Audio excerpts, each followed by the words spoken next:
మీ ఎలాంటి వ్యాపార ప్రకటనలకైనా వెంటనే మా ఛానల్ సంప్రదించండి. గురుగారు, దేవుణ్ణి నమ్మితే మన జీవితంలో ధైర్యం ఏ విధంగా వస్తుందంటారు? మనము ముందు క్షమాపణ చెప్పి నేను ఓడిపోయానని అంగీకరించి దేవుడిని నమ్మితే అప్పుడు ఒక మనిషి వచ్చి సాయం చేస్తాడు. దేవుడే ఒక మనిషి రూపంలో వచ్చి సాయం చేస్తాడు. అప్పుడు ధైర్యం వస్తుంది. డైరెక్ట్ పూజ చేస్తే ధైర్యం రాదు. ఆ దేవుడే ఇంకో మనిషి రూపంలో వస్తాడు.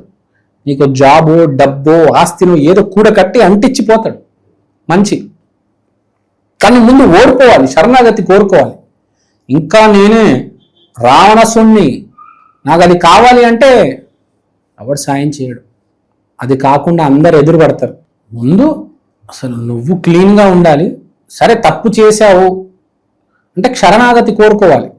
ఇప్పటిదాకా చేసిన తప్పులన్నిటికీ శరణాగతి కోరుకోవాలి. లేదు ఇంకా తప్పు మీద తప్పు చేసుకుంటూ వెళ్తాను అంటే కుదురుతుందా? కుదరదు. శరణాగతి కంపల్సరీ కోరాలి. తప్పదు, తప్పు చేయకూడదు.